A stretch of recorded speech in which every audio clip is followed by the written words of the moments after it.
তোমাদের ভেতরে যারা ঈমান আর আমল তৈরি করে, যাদের ঈমান আল্লাহর কাছে পছন্দ হয়, যাদের প্র্যাকটিক্যাল লাইফ আল্লাহর কাছে ভালো লাগে, ওদেরকে আল্লাহ সাধারণভাবে মরণ দেয় না, শাহাদতের মরণ দিয়ে ধন্য করে। সুতরাং কোরআনের পাখি সহ যে মানুষগুলো শাহাদতের মরণ পেয়েছে, আল্লাহর কসম তাদের জীবন আল্লাহর কাছে ভালো লেগেছে, তাদের ঈমান আল্লাহর কাছে পছন্দ হয়েছে ইব্রাহিম নবীর মতো। এজন্য শাহাদতের মরণ আল্লাহ দিয়ে তাদেরকে ধন্য করে। আপনি যাই মনে করেন যে মরে গেল, না, এমনিতেই মরে যেতে পারতো। শাহাদতের মরণ আল্লাহ এমনি দেয়নি, আল্লাহ দিয়েছেন এই জন্যে যেন কিয়ামত পর্যন্ত আল্লাহ তাদের খাবার খাওয়াতে পারেন। আমাদেরও সারা জীবনের এই দোয়া। আমি জেলে 3 বছরই আমার মনে হয় একদিনও আমার তাহাজ্জুদের নামাজে এই দোয়া বাদ যায়নি, তাও সেজদায় পড়ে। আল্লাহ মরণ তো 2 দিন আগে 2 দিন পরে হবেই। আল্লাহুম্মা ইন্নী আসআলুকা শাহাদাতান ফি সাবিলিক, তুমি যদি মরণ আমাকে দিও তাহলে শাহাদতের মরণ দিও। বলেন আমিন। কোনো চিন্তা নেই, 2 দিন আগে মরতাম, পরে মরতাম, 2 দিন আগে মরবো। ওই কুকুর শিয়ালের মতো না মরে শাহাদতের মরণ পেয়ে যদি মরতে পারি, কিয়ামত পর্যন্ত আল্লাহ নিজে কুদরতি হাতে আমাকে খাওয়াবে। সুবহানাল্লাহ বলতে পারেন নাই? সব দৌড় ডুবে যায়, ডুবে যাওয়া জিনিসকে আমি পছন্দ করি না। আজ দুনিয়ায় আমরা যাদেরকে প্রভু বানিয়ে রেখেছি, ওরা ওই পৃথিবীতে থাকবে না, ডুবে যাবে। সুতরাং দাদাদেরকে যারা প্রভু বানিয়ে রেখেছেন, এরাও ডুববে। আমার বিশ্বাস এই কারণে হয়, যারা বাবরি মসজিদকে ভেঙ্গে টুকরা টুকরা করেছে, তাদের দেশকে আল্লাহ টুকরা করে দেবে। আপনি যাই মনে করেন। এজন্য দুনিয়ার কাউকে আমরা প্রভু হিসাবে মানি না। আমাদের পিতা আমাদেরকে এই শিক্ষায় দিয়েছিলেন। কথা তো যদিও নরম ভাষায় বলছি, কত দূর যাচ্ছে যারা মাঝে মগজ আছে টের পেয়েছে। কথা বলেন না কেন? আমাদের ইমানের পরীক্ষায় এই যারা ডুববে, শেষ হয়ে যাবে, তাদের কাছে আমাদের কোনো ভরসা নেই। হযরত ইব্রাহিম শেষ পর্যন্ত বলেছিলেন, ইন্নী ওয়াজ্জাহতু ওয়াজহিয়া লিল্লাযী ফাতারাস সামাওয়াতি ওয়াল আরদা হানিফা ওয়া মা আনা মিনাল মুশরিকিন। জোরে বলেন আল্লাহু আকবার। অবশ্যই আমার এই চেহারা, আমার এই মুখমণ্ডল, আমার এই দেহ আমি ঘুরিয়ে দিলাম ওই আল্লাহর দিকে যিনি আসমান আর জমিন বানিয়েছেন। হানিফা, আমি একনিষ্ঠভাবে ঘুরিয়ে দিলাম। ওমা আনা মিনাল মুশরিকিন, আমি মুশরিক না, আমি শিরিক করি না তোমাদের মতো। আমার ঈমান আমি কলস মুক্ত করে নিয়েছি। হযরত ইব্রাহিম কিন্তু আমার আল্লাহকে খুঁজে খুঁজে বের করেছিলেন। আরো আসতে বলেন। আর আমাদেরকে আলেমেরা চোখে আঙ্গুল দিয়ে দেখিয়ে দেয়, এরপরও আমরা বুঝতে চাই না। আপনি কেমন সন্তান দাবি করছেন? আপনার বাবা আমার বাবা খুঁজে খুঁজে বের করেছিলেন আমাদের মালিককে, আর আমাদেরকে চোখে আঙ্গুল দিয়ে দেখিয়ে দেওয়ার পরও আমরা বুঝতে চাই না। আশা করছি কথার অর্থ আপনি বুঝেছেন। আমি ডিপলি যেতে পারলাম না। সূরা আনআমের ৭৮ থেকে ৭৬ থেকে ৭৮ আয়াতগুলো পড়বেন। সূরা আম্বিয়ার ৫১ থেকে ৫৯ নম্বর আয়াতে এই তথ্যগুলো আছে। আমি দলিলগুলো লম্বা করে বলতে গেলে গলায় কভার করছে না। ২ নম্বরে হযরত ইব্রাহিম ঈমানের উপরে থাকতে গিয়ে এবার বাধা পেয়েছিলেন সর্বপ্রথম তার ঘরে। কিসে? ঘরের ভেতরে যিনি সর্বপ্রথম বাধা দিয়েছে তিনি তার বাবা আজর। তাহলে ঈমানের উপরে টিকে থাকতে গিয়ে আমরা যারা ইব্রাহিমের সন্তান, আমাদের ঘরের বাধা আসতে পারে, বাবার বাধা আসতে পারে। হযরত ইব্রাহিম আলাইহিস সালামকে তার বাবা যে বাধা দিয়েছিলেন, মরিয়ম সূরা মরিয়মের ৪১ থেকে ৪৮ নম্বর আয়াতে এই তথ্যগুলো আমাদের শিক্ষার জন্য আল্লাহ ওয়াজ করেছেন। সারা জীবনে আয়াতগুলো পড়ছি, কিন্তু ঘরের বাধা, বাবার বাধা আসলে তখন আমরা দুমড়ে মুচড়ে নরম হয়ে যায়। আমরা ওই জায়গায় যদি ইমানের ওপরে টিকে থাকতে গিয়ে আরো শক্ত হতে পারতাম। হযরত ইব্রাহিম যেভাবে বাবার বিরুদ্ধে তার ঘরের বাধা উপেক্ষা করে টিকেছিলেন, আল্লাহ এই কারণে জাতির নেতা বানিয়ে দিয়েছিলেন, মানব জাতির। আমাদেরকেও আল্লাহ মানব জাতির উপরে প্রতিষ্ঠা দিয়ে দিতেন। রব্বুল আলামিন বলেন এরপরে 3 নম্বরে সে সমাজের বাধা পেয়েছিল। কিসের? সমাজের। আজ আমাদের সমাজে কোনো বাধা নেই। বলেন বলেন, এটা আরো বেশি এখন দিন দিন বেড়ে যাচ্ছে।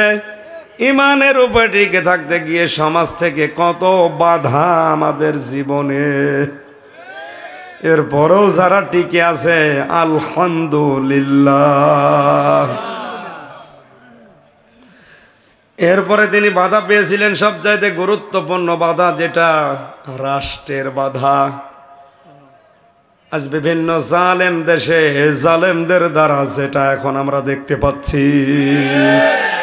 ইব্রাহিমের সন্তানরা তামাম দুনিয়ায় ইমানের উপরে টিকে থাকতে গিয়ে সবচাইতে বেশি বাধা পাচ্ছে রাষ্ট্রের। আরো জোরে বলেন। সূরা আম্বিয়া 68 থেকে 69, সূরা বাকারা 258 নম্বর আয়াত। এই আয়াতগুলো আল্লাহ কোরআনে আমাদের জন্য খেলা করার জন্য ওয়াজ করেন নাই। আমরা যদি ইব্রাহিম নবীর সন্তান, আমাদের ওই ইমানের উপরে টিকে থাকতে গেলে বাধা আসবেই। আল্লাহ বলেন কেন আসবে জানো? ওয়ালানাবলুওয়ান্নাকুম বিশাইইম মিনাল খাউফি ওয়াল জুই ওয়া নাকসিম মিনাল আমওয়ালি ওয়াল আনফুসি ওয়াস সামারাত ওয়া বাশশিরিস সাবিরিন। লামে তাকিদ নুনে সাকিলা দিয়ে আল্লাহ জানিয়েছেন, অবশ্যই আমি আল্লাহ তোমাদের পরীক্ষা করব ভয় দিয়ে। কি দিয়ে? ভয় দিয়ে। আজ দুনিয়ায় সবাই আমাদের ভয় দেখাচ্ছে, ঠিক? এই কথা বলেন না কেন? ইমানের উপরে থাকতে গিয়ে, ইমানি দল করতে গিয়ে সবাই আমাদের ভয় দেখায়। আমার তো মনে হয় কোরআনের আয়াতগুলো যখন মিলাই তখন খাপের খাপ মুনতাজের বাপ মিলে যাচ্ছে। কি কায়দায় ভয় দেখাচ্ছে দেখছেন না? খোদার ভয় দেখানো হচ্ছে। সমাজে আমাদের বিভিন্ন জিনিসগুলো নষ্ট করা হচ্ছে। ফসল, ব্যবসা বাণিজ্য, দোকানপাট, বিভিন্ন লাইনগুলো, চাকরি থেকে শুরু করে এগুলো থেকে বরখাস্ত করে আমাদের ভয় দেখানো হচ্ছে। আমাদের সন্তানাদি পর্যন্ত বিভিন্ন কায়দায় গুম করে, হত্যা করে, জেলে দিয়ে বিভিন্ন কায়দায় মেরে ফেলছে। আল্লাহ বলেন পরীক্ষাগুলো আমি করব, যারা পরীক্ষায় ধৈর্য ধারণ করতে পারবে তাদেরকে আপনি জান্নাতের সুসংবাদ দেন। এজন্য আমরা ভীত নই, শঙ্কিত নই। আপনারা আমাদেরকে যারা বিভিন্ন কায়দায় মারতে চান, আমরাও মরতে চাই। আর আমরা সাধারণভাবে মরতে চাই না। এই লোকটা যদি এখন মারা যায়, যদি ঈমান নিয়ে মরে, কবরে থাকবে, ঘুমিয়ে থাকবে, এই শেষ, আর কিচ্ছু নেই। কথা বলেন না কেন? কিন্তু আমরা যদি শাহাদতের মরণ পাই, যেটা সারা জীবন হযরত ওমর দোয়া করতেন, আল্লাহুম্মা ইন্নী আসআলুকা শাহাদাতান ফি সাবিলিক। আল্লাহ তোমার কাছে আমি একটাই জিনিস চাই, তুমি আমাকে শাহাদতের মরণ দিও। কারণ তারা রাসূলের মুখে শুনেছিলেন শাহাদতের মরণ হলে বিনা হিসাবে, বিনা বিচারে আল্লাহ জান্নাত দিয়ে দেয়। এনে যদি শাহাদাতের মরণ পায়, কবরে যাওয়ার পর উনি আর ইনার মতো ঘুমাবে না। যদিও দুইজনেরই ঈমান নসিব হয়েছে, কিন্তু সাধারণভাবে মরার কারণে উনি ঘুমিয়ে থাকবে কিয়ামত পর্যন্ত। আর এই লোকটা ঘুমাবে না, মরণের পরেই কবরে দিয়েই আমার আল্লাহ ওনাকে খাবার খাওয়াবেন।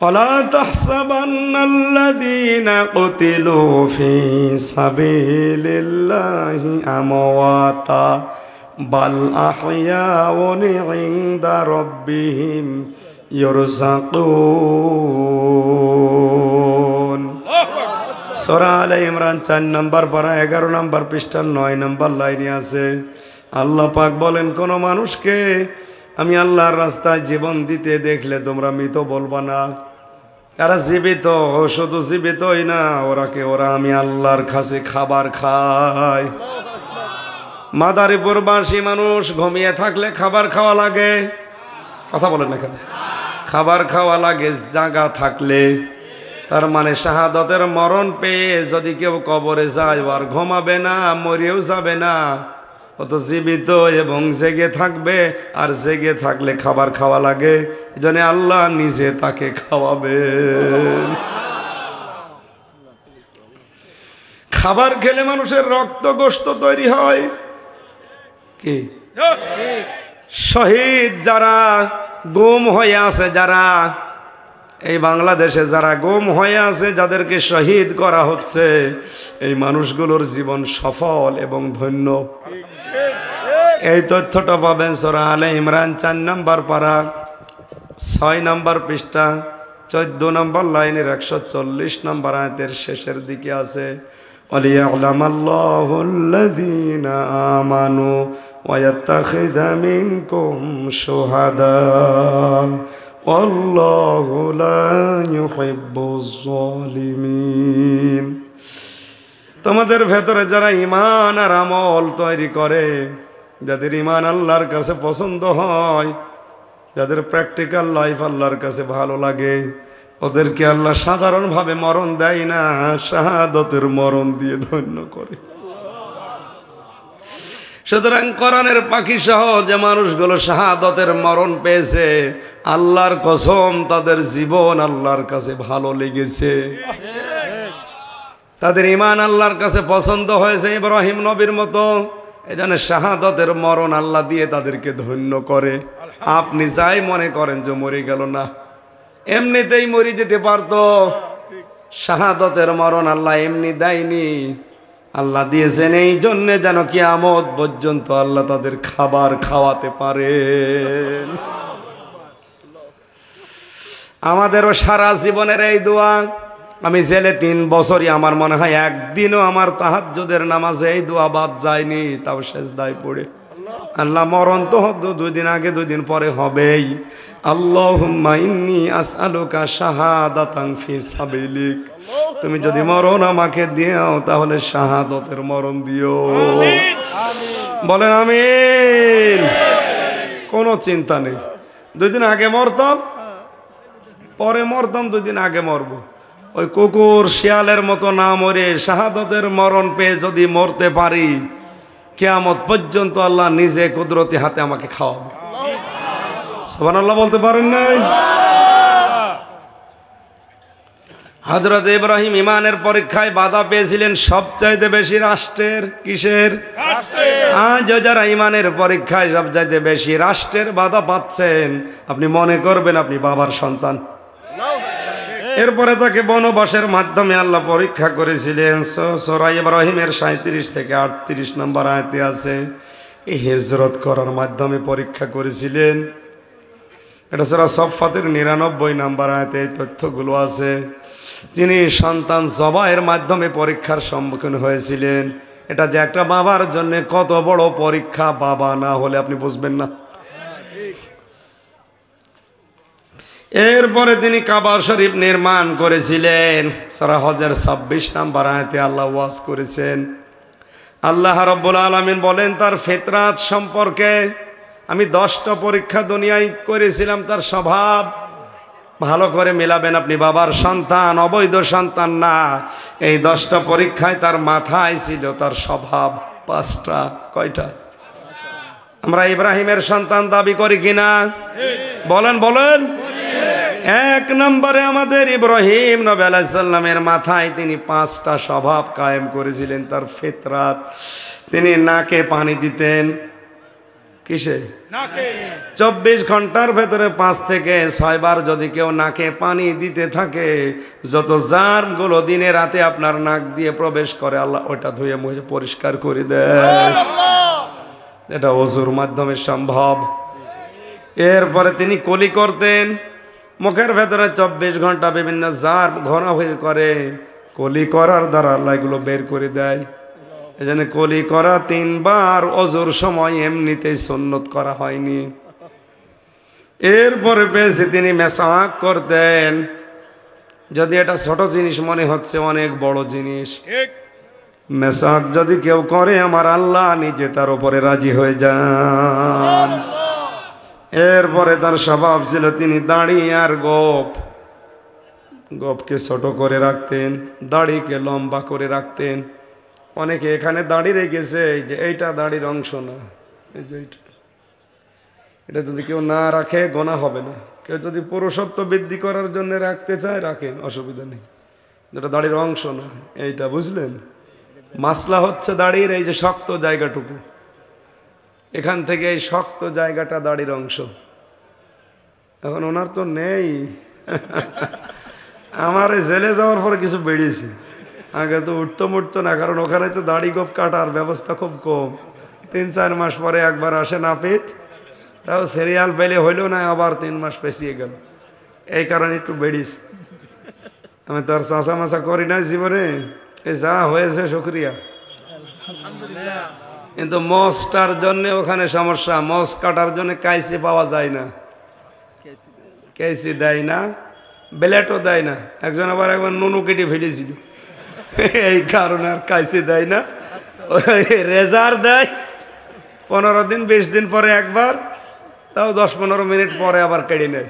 আবার না জানি কেউ কেটে ফেলে কিনা, এই জন্য তখন ওই বাধ্য হয়ে চাষা লাগতো। এই মোষটা দাড়িটা যায় কাছে। মাসলাটা বলছিলাম কি, এই শক্ত জায়গাটা রাখবেন, শক্ত জায়গাটা 1 মুষ্টি। 1 মুষ্টির নিচে যদি কারো কাটতে মনে যায় কেটে ফেলেন, অসুবিধা নেই। 1 মুষ্টির আগে কাটা ছাটা হারাম হবে। কথা বুঝতেছেন? হ্যাঁ, আশা করছি দাড়ি রেখে দেবেন। ইব্রাহিম আলাইহিস সালাম এরপরে তিনি তেল ব্যবহার করতেন। দেখেন এই 5টা মাথার ভেতরে এই 5টা জিনিস তিনি কায়েম করেছিলেন। এরপরে তার শরীরের ভেতরে আরো 5টা তার ফিতরাত, তার স্বভাব ছিল। তিনি খাতনা করেছিলেন। কি করেছিলেন? ওই জন্য মুসলমানদের সন্তান যারা আমরা ইব্রাহিম নবীর সন্তান, খাতনা করবেন। এখন শিক্ষা ব্যবস্থা একটা জিনিস দেখলাম, ছেলে থেকে মেয়ে, মেয়ে থেকে ছেলে, শরীফ থেকে শরীফা, সাগর থেকে সাগরী। এই চ্যাপ্টার গুলো পড়লে যেটা বোঝা যাচ্ছে, সামনে নাকি আর খাতনাও করা লাগবে না। এটা কিন্তু গভীর একটা ষড়যন্ত্র। আমাদের পিতা ইব্রাহিম নবী আলাইহিস সালাম খাতনা করেছিলেন। আপনি যদিও আমাদেরকে ছেলে থেকে মেয়ে বানানোর একটা পায়তারা করছেন, পারবেন না, আমরা আগেই খাতনা করে মুসলমান হয়ে যাব। আমি কথা ডিপলি যেতে পারলাম না, বুঝতেছেন? এরপরে তিনি নাভির নিচের পশম পরিষ্কার করতেন, ঢেলা কুলুপ ব্যবহার করতেন, নখ কেটে ফেলতেন, আর বগল পরিষ্কার করতেন।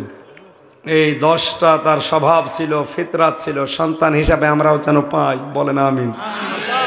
30টা পরীক্ষা করেছিলেন আল্লাহ তার আমল সম্পর্কে, কাজ সম্পর্কে। কি সম্পর্কে? আল্লাহ তাকে যে পরীক্ষাগুলো দিয়েছিলেন সূরা তাওবার ভেতরে আছে 10টা, 112 নম্বর আয়াতে পাবেন।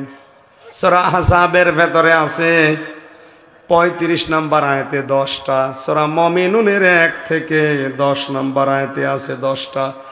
এই 30টা পরীক্ষা ইব্রাহিম আলাইহিস সালামের পুরা জীবন জুড়ে ছিল। এবার একটা একটা করে পরীক্ষাগুলো আমাদের জীবনে আমরা যদি সন্তান দাবি করি মিলাবো ইনশাআল্লাহ। আল্লাহ রাব্বুল আলামিন বলেন, আমার নবী ইব্রাহিম আলাইহিস সালামকে যে আমল সম্পর্কে পরীক্ষা করেছিলাম, তার প্রথম আমল ছিল আত-তাইবুন। তিনি তাওবাকারী ছিলেন। কি কারী? তাওবা কাকে বলেন? তাওবার 3টি অর্থ আছে, শর্ত মেনে তাওবা করা লাগে। 1 নম্বরে আপনাকে বলা লাগবে যে আল্লাহ আমি অপরাধী। কথা বলেন এখানে। এটা যে দেশে উল্টিয়ে গেছে, বিভিন্ন দরবারে গেলেই পীর সাহেবাকে তাওবা করিয়ে দিচ্ছে যে বল আস্তাগফিরুল্লাহ, অথচ এটা তাওবার একটা বাক্য। তাওবা মানে আমাকে অপরাধ স্বীকৃতি দেওয়া লাগবে। অথচ এই দেশে হাতে নাতে ধরা পড়ার পরও স্বীকার করে না। এই কথা বলেন এখানে, বাস্তা ভর্তি টাকা ধরা পড়ে, এই কথা বলেন এখানে। ব্রিজ খেয়ে ফেলে ধরা পড়ে গেছে, রাস্তা খেয়ে ফেলেছে ধরা পড়ে গেছে, ভেজাল গম নিয়ে অনেকে ধরা পড়েছে, এরপরেও স্বীকার করতে রাজি না। যদি এই তাওবা আমাদের দেশের মানুষ আমরা করতে পারতাম আর এভাবে বোঝাতে পারতাম যে তাওবার প্রথম শর্ত কিন্তু স্বীকৃতি দেওয়া, 2 নম্বরে অনুশোচনা করা, অনুতপ্ত হওয়া, 3 নম্বরে জীবনের মতো ওই কাজ থেকে ফিরে আসা। এখন এই তাওবা আপনি করবেন কখন? কখন? না না, তাওবা করার জন্যে প্রধান হচ্ছে 2টা শর্ত, আর সময় হচ্ছে একটা সময় মেনটেন করা লাগবে, আর 2টো শর্ত পূরণ করা লাগবে। এদিকে তাকান, খুব গুরুত্বপূর্ণ বিষয়, সারা জীবন আমরা পড়েছি, এভাবে না। তাওবার জন্য শর্ত কয়টা? 2টা, প্রধানত আরো জোরে, আর সময় সূরা জুমার 24 নম্বর পারার 3 নম্বর পৃষ্ঠায় আয়াতটি আছে, ওয়ানিবু ইলা রাব্বিকুম ওয়াসলিমু লাহু মিন ক্বাবলি আইয়াতিয়াকুমুল আযাবু বাগতাতাও ওয়া আনতুম লা তাশউরুন। আল্লাহ পাক বলেন 1 নম্বরে তার রবের দিকে তাকে ফিরে আসা লাগবে। শব্দটা যদিও ছোট, এটা কত বড় কঠিন কাজ। রবের দিকে কেউ যদি ফিরে আসে, সে ইসলাম ছাড়া আর রাজনীতি করতে পারবে না। রবের দিকে কেউ যদি ফিরে আসে, সে সুদ খেতে পারবে না, সে বেপরদায় চলতে পারবে না। যে 14 জন মহিলা ছাড়া আর কারো সাথে দেখা করা জায়েজ নেই, এই 14 জন নারী ছাড়া অন্য কারো সাথে সে গল্প করতে পারবে না। যে 2টা বই এনেছিলাম তার 38 নম্বর পৃষ্ঠাতে আছে যে 14 জনের তালিকা দিয়েছে কোরআন, ওই 14 জন মহিলার সাথে আপনি দেখা করতে পারবেন। ওর অপর পৃষ্ঠায় আছে 14 জন পুরুষের সাথে একজন মহিলা দেখা করতে পারে। বইটা নিয়ে মেয়েদের পড়াবেন, মানে নিজে পড়বেন পুরুষেরটা, আর মহিলাদেরটা মহিলাদের দেবেন। আমল শুরু করেন, আমার বই লেখা সার্থক হবে। আপনি পড়ে গেলেন, না নিয়ে চলে গেলেন, আমলও করলেন না, ওর সাথে আমি লিখে করব কি? আমি নিজেও এখন থেকে শুরু করব, এই 14 জন মহিলা ছাড়া যেন দুনিয়ায় আর কারো সাথে এভাবে বেপরদায় আমরা কথা না বলি। কথা বুঝতেছেন? এর ভেতরে অন্যতম নিজের মা, কি বোন, ফুফু, দুধ মা, দুধ বোন, এরকম 14 জনের তালিকা আছে। পুরুষদের জন্য যে বইটা লিখেছি, গাড়িতে স্টেজে আছে, গাড়িতে আছে। অবশ্যই শিক্ষিত মানুষরা নিয়ে বউকে পড়াবেন, নিজে একটা পড়বেন। আজকে আমল শুরু করেন, মাহফিল সাকসেস হবে ইনশাআল্লাহ। কমিটিতে যারা আছেন অবশ্যই আপনারা নেবেন, আমার ওই প্রিন্টিং খরচটা বাদ দিয়ে দেবেন, নয়তো আমার আবার ভিক্ষা করে লাগবে। তাওবার প্রথম শর্ত এটা মানা কি অত সহজ? যে আল্লাহর দিকে ফিরে আসলে অনেক কিছু হারানো লাগবে, এমনকি মন্ত্রিত্ব বাদ দেওয়া লাগতে পারে। আপনি তওবা করে বসে আছেন আস্তাগফিরুল্লাহ, আর এটা তো বাক্য, চামড়ার মুখ, ও সবাই বলে। তাওবা করার নিয়ম আল্লাহর দিকে ফিরে আসা লাগবে, আসলিমু, আত্মসমর্পণ করা লাগবে আল্লাহর বিধানের সামনে। এটা আরো কঠিন। কেউ যদি তাওবা করে, তার বউ জীবনে আর বেপরদায় চলবে না। বলেন বলেন। কুষ্টিয়ায় একবার দেখি এক মুরব্বী এরকম ঘোমটা দিয়ে পড়ছে, সুবহানাল্লাহ সুবহানাল্লাহ। কি গো চাচা, সুবহানাল্লাহ পড়েন। সামনে কে? এই ভ্যানের সামনে বসিয়েছেন কাকে? বলছে আমার মেয়ে ম্যাট্রিক পরীক্ষা দেবে, নিয়ে যাচ্ছি সেন্টারে। কি পড়িয়েছেন?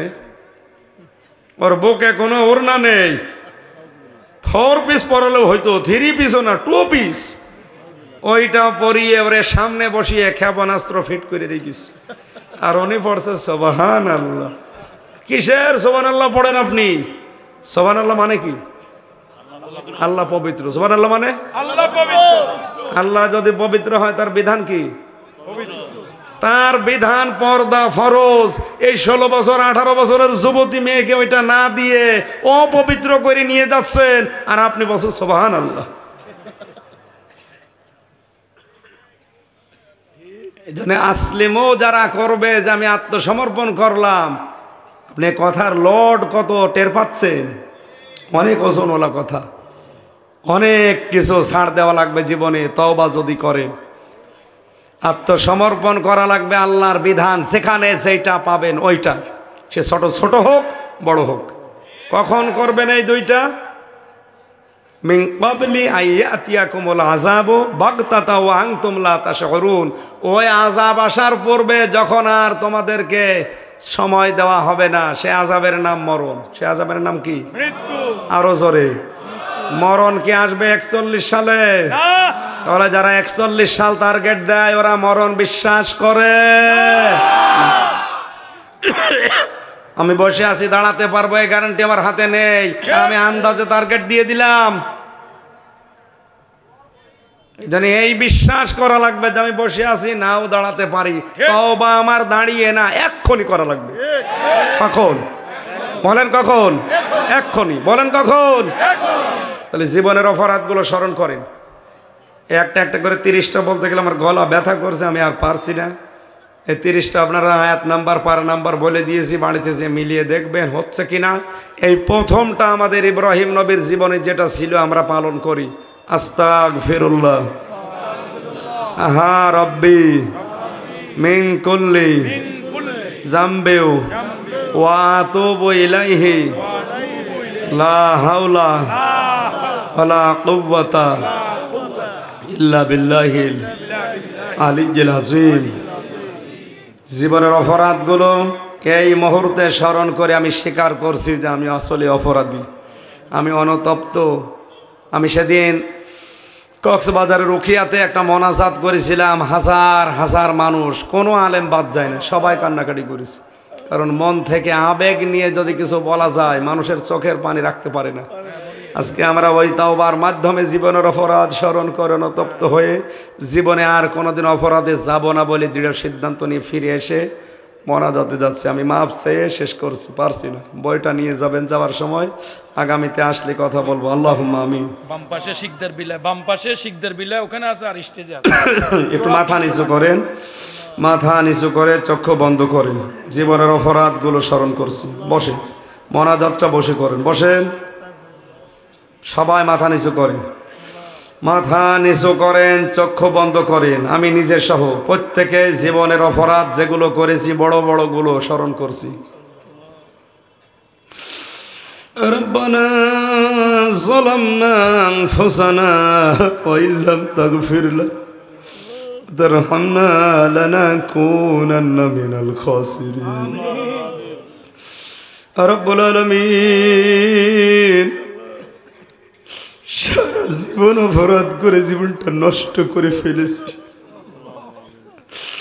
হাত ওঠায় কথা বলবো ভয় করে, লজ্জা করে।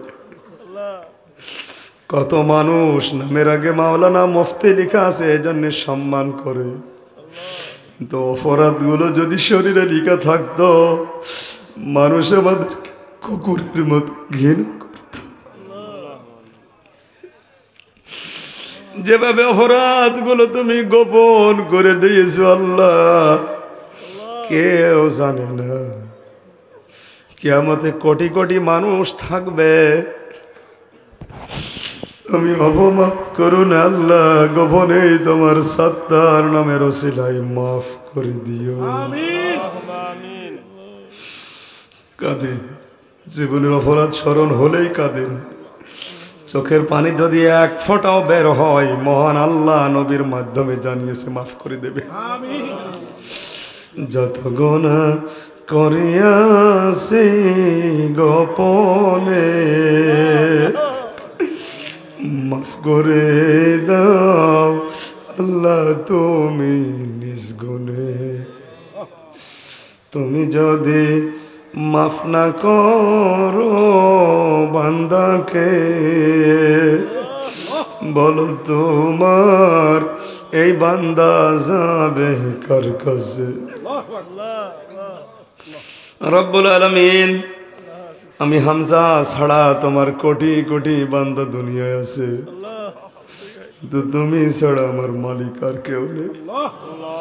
আমি এই বিশ্বাস নিয়ে এদেরকে নিয়ে হাত তুলেছি যে আমাদের তুমি ছাড়া আর কোনো মালিক নেই।